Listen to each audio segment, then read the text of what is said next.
What is up, everyone? Welcome back to another video. Today it is Game Week 14 preview time. We're having a look at some top transfer targets for you, a captaincy ranking, and answering some of your key community questions.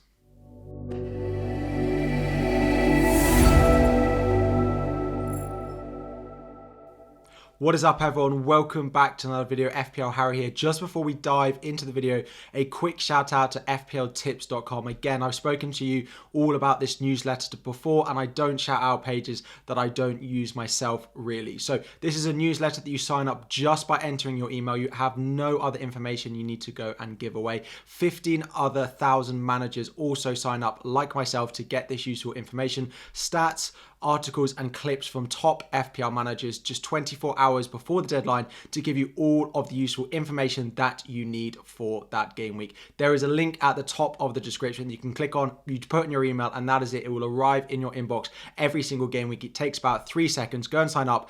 Thank me later, but let's get into the rest of the video. So we're going to start with our top transfer targets. Before we go into them, of course, a reminder, I don't talk about really highly owned assets. I'm not just going to put a video out saying, oh, you need to transfer in Erling Haaland, or you need to go and transfer in Phil Foden, for example. These to me are the 6 most highly owned players that I still think if you don't own, you should still be considering buying into your teams at the moment. Trippier, then you have the double Manchester City in Haaland and Phil Foden, double Arsenal midfield in Saka and Martinelli. Again, because Jesus is on 4 yellow cards, I do think it's better to go for the double midfield. And finally, Harry Kane continues to tick along as the second highest point scorer in FPL so far this season. Harry Kane might be the most difficult one for you to get into your team. I don't have him in my team, and I don't plan on getting him until after the World Cup, I don't think, and I will have to hold on to Mo Salah until the World Cup does come around because it's too many transfers for me to go and get Harry Kane. But he is a top transfer target. I won't talk about these 6 in today's video, but if you are looking for options and you think, oh, Harry spoke about someone else, I'm not sure if I want to get Foden. For me, Foden and Saka, for example, are the top midfielders you should get into, but maybe 6 other transfer targets you haven't thought about yet for your teams. Let's dive into them. First up, we're going to talk about man of the moment, and that is Miguel Almiron of Newcastle. He's risen up to 5.4 million and is just under 15% owned at time of recording. He has scored 5 goals in his past 5 matches for Newcastle, 6 goals all season, and averaged 5.6 points per start. He is finally finding his form, and I have to say I'm very, very happy for him that he's finding that form. He looks so pleased, he looks so up for it whenever he scores and whenever he's playing. It's nice to see someone who we know had the ability but never really showed it and couldn't find his feet in the Premier League and couldn't find his form is now going to do it. Now, the next 3 fixtures are Aston Villa, Southampton, and then Chelsea. Of course, a reminder that is World Cup unlimited transfers after game week 16, so there is absolutely 0 point looking at any potential transfers going into game week 17 or onwards, so all of the fixtures we'll look at are just the next 3 weeks. Particularly the next 2 are very nice, and Almiron could do well. I still think I prefer some of the more expensive assets like we looked at Foden, like we looked at Saka, and some of the others we'll talk about in this video as well. However, if you are looking for a midfielder probably 6.5 million or under, then yes, Almiron is definitely the one I would go and look at buying. Now, I wouldn't particularly want to play him against Chelsea in game week 16, so if you have a route out to him or potentially someone in your squad you could bench him for in that week, then absolutely go and buy him. But for the next 2 weeks at 5.4 million, I think he will continue to do really well. Newcastle are scoring a lot of goals, and even if Almiron isn't that focal, if they're scoring 3 or 4 goals every single game, he has the ability to be involved. And even when they're scoring 1 or 2 like they did against Tottenham, then definitely Almiron can still be a good pick. So he's finally rising up from where we thought he could get to as a Premier League player. Congratulations to Almiron. Anyone who's owned him already, again, drop it in the comment section down below. But he is definitely one I'd look to target if you don't have that many funds in midfield. Next up, we go up front and we go to Dominic Calvert-Lewin of Everton. Just before we go any further, we are going to try and hit 1,000 likes on the video, and we've hit 35,000 subscribers. So subscribe if you haven't already, like the video if you have not already as well. Appreciate all of the support, but Dominic Calvert-Lewin, he's only started 2 games so far this season. He's got 11 goals, 4.5 points per start. Of course, the goal in game week 13 in that 3-0 win. Everton are silently and very quickly going about their business, both from a defensive point of view, but also going forward. And they look so much better with Calvert-Lewin in their lineup as well. The next 3 fixtures are really why I would go and get Calvert-Lewin into my team as well. Fulham, Leicester and Bournemouth in the next 3. If you are looking for a potential Tony replacement or you're looking for a potential Mitrovic Mitrovic replacement next week when he has some difficult fixtures, or Dominic Solanke, who's now injured, if you have the money to go for any of them, I really think that Calvert-Lewin could be a big differential for these final 3 weeks. He's also likely to remain on penalties, plus the aerial threat that he has. The route to points are endless for him. He will be that focal point in the Everton attack. Now, when he plays 2 games a week, it is absolutely fine. It's when there start to be midweek games, he might have a bit of rotation. But for now, until the World Cup, you don't have to risk holding him for a long time, but short term, he could be a really big differential up front. Pick number 3 is James Maddison, a player that we all owned going into game week 12, and he got suspended, so all of us sold him for Trossard, who then didn't score, and then we all sold Trossard going into game week 13, where he did score against Manchester City. But anyway, James Maddison came back in game week 13 with a goal. He is 8.2 million now and just under 10% owned. Again, that ownership and that money dropped when he was suspended going into game week 12. 6 goals and 2 assists, averaging 5.8 points per start so far this season. Again, we know what Leicester are doing, and they look on much better form than they did in the start of the season. Anyone with Leicester defenders in particular will know how good they have been so far this season. Now, this week they do play Manchester City, but it is at home, and City have been conceding a few sloppy goals, and I think Maddison has a good chance from set pieces, being so involved for Leicester that if they do score, that he is likely to be involved. But it is really the 2 fixtures afterwards I think Maddison remains a good pick if you are looking for a midfielder at the moment. Everton and West Ham, although they are both away, I do think Leicester will win both of these games, and Maddison and Leicester will score a few goals in that run. Again, it is a player that we've transferred out. Are we looking to transfer in? He does have Manchester City this week, so maybe this is the week not to do it. But if you have Zaha potentially and you want to keep Zaha for Southampton at home, which is my plan, and then look to move him on, I think Maddison for the final 2 weeks could be a big differential in midfield, and actually quite a proven asset that we've owned as well. Next up, we go to Manchester United, and actually a big differential in midfield that I'm really considering bringing into my team is Marcus Rashford. Now, this could be Anthony as well. However, Marcus Rashford is the one that's currently playing up front for Manchester United. So a 6.6 million midfielder playing up front. Now, he's had a lot of chances recently, but hasn't been able to capitalise on him, which is why the points and points per start is maybe not as high as we'd expect. But he has had 5 attacking returns so far this season. Now, the next 3 fixtures, West Ham, Aston Villa, Fulham, are definitely fixtures that Manchester United should win and are capable of winning. And Rashford, if he continues to get chances, surely some of them are going to end up in the back of the net. Now, the only question, of course, is Martial and Cristiano Ronaldo. Are they going to put pressure on minutes for Marcus Rashford? But at the moment, if he's going to start the next 3 playing up front, even if he's missing some chances, I think the ability for him to score goals and get assists is absolutely there. Again, like a lot of these, going into the World Cup, we do have the ability to take a few punts because we know we're only going to have to hold them for 3 more game weeks. Now, I wouldn't be bringing in players now that you're then going to have to sell before the World Cup, so own them for the next 3 weeks and then look to get rid of them after that. But I do think Marcus Rashford at 6.6 million could do really well. Again, I've got a Zaha problem. I've also got Andreas that I could upgrade with a lot of money in the bank in my team as well. So Marcus Rashford versus Bukayo Saka is a very close battle indeed. Elsewhere in Manchester United's squad, we go into defence in Luke Shaw. Now, a lot of you will be talking to you about the Manchester United defence and saying Diego Dalot at 4.6 million could be the one to go for. However, Diego Dalot has 4 yellow cards, which means if he picks up a yellow card in either of the next 2 games, he will then be suspended for the following fixture. Of course, if he gets the yellow card in game week 16, that's absolutely fine because he'll be suspended for the Boxing Day fixtures in game week 17. The next 3, as we spoke about with Manchester United's Marcus Rashford, are very nice. They do have West Ham, Aston Villa and Fulham. Only 1 home game, but still they have looked really assured defensively. Looked much better since Casemiro's come into that starting lineup. He's helped assured them, conceding a lot less goals as well with the partnership of Varane and Martinez. Now, it does look like Varane might be out until the World Cup as well with an injury he picked up against Chelsea, which isn't the best news if you are looking to buy into a Manchester United defender, but it doesn't mean that I think you should be put off Shaw. It looks like he's returning to that sort of Euro Shaw form that we've seen from him in past couple of seasons that we haven't seen for a little while. 4.7 million though. If I was buying a defender right now, I think Luke Shaw would be the one that I would go and buy. Only 1 assist so far this season and 3.2 points per start, but he is predicted to score again only 8 points because of the risk of minutes that a lot of these models do take into account. This is where for me the eye test, the sort of played on grass type of FPL does come into play, and actually I think Luke Shaw could be a really nice pick as well if you are buying a defender at the moment.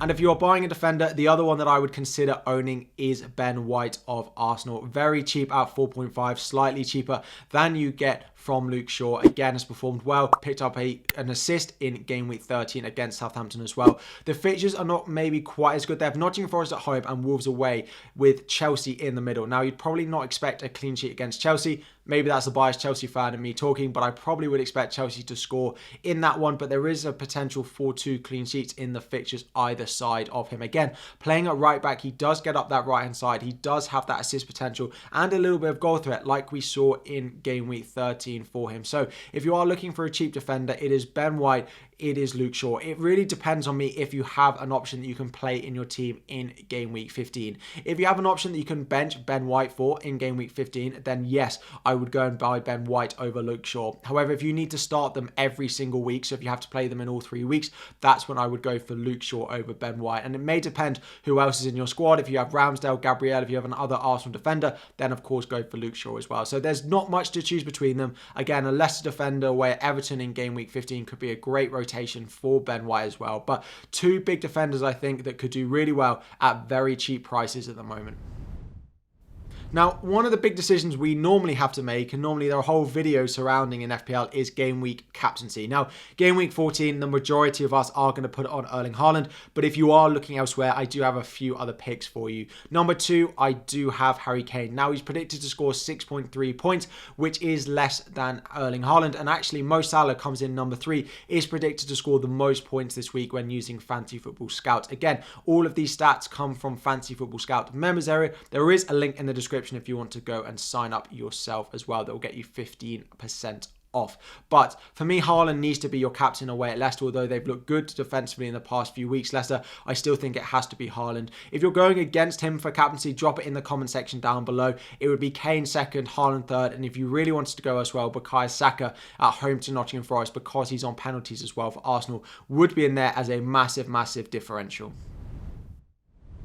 And the final part of the video is answering your community questions. Every week I take 4 questions from you guys in the community section over on YouTube, and I answer them on the video. So make sure you are subscribed and turn on notifications. You're a reminder every week when I do put that post up. But thank you to everyone. There were a lot of responses this week. Again, I had to pick the top 4 that I think would be the broadest answers that I possibly can. The first one comes in from Paul GX and is around Liverpool. Should I sell Trent, and what do I think about Liverpool assets in general? So I myself have Mo Salah in my team at the moment. I brought him in on my game week 9 wildcard, and he hasn't done anything for me. I captained him in the blank game week as well. Trent again hasn't started a game. He started against Manchester City where he picked up that injury and then was benched in both game weeks 12 and 13, where potentially a lot of you may have started him as well. For me, Trent and Salah still remain in the hold category. Leeds at home, Southampton in their next 3 fixtures before the World Cup are 2 fixtures that I think they could still do well in.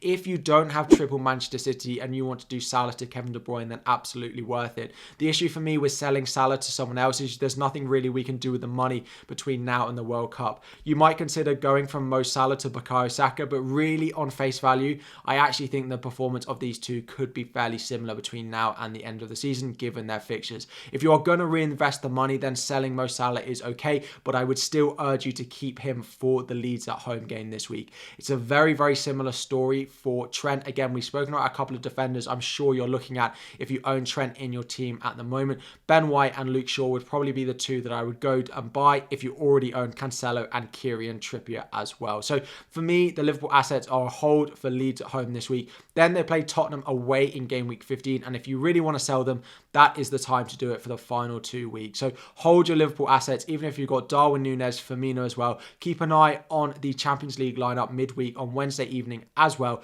to make sure that our players are fully fit for the weekend, but I would be holding them going into game week 14. Next up, a question from Rory, little badge there. Rory is a member of a channel. Again, thank you everyone who has signed up to join as a member. We have almost 60 members of the channel as well. Again, there are 2 tiers. Do have a consideration, do have a look if you are considering joining as a member and want a little bit more entertainment and hopefully more advice from me on a daily basis to get your team to the best rank possible. But Rory has asked, are -4s worth it generally with the World Cup coming so close? So we only have 3 weeks, of course, until the World Cup. So transfers we make now only have 3 weeks to be paying off. Personally, I'm not a big advocate of minus fours generally, and to be honest, I think they need a longer period of time than 3 game weeks to go and pay off. So if I'm taking a -4, I want maybe 4 or 5 weeks to get out of that player really before it starts to pay off. Now, if you have injured players or you're not really putting out a player that's going to score any points at all, like for example, you've got a cheap defender having to start and they have a difficult fixture that week and you're wanting to sell an injured midfielder, then absolutely go for it. But if you're looking at a -4, for example, of Wilfried Zaha to Bukayo Saka this week, I wouldn't advocate a move like that. Sideways moves for -4s when there's only 3 game weeks for them to pay off are a big no for me. Again, if you're replacing injured players, then that's different and that can help boost your squad. But generally, -4s in a such short-term basis are a no for me.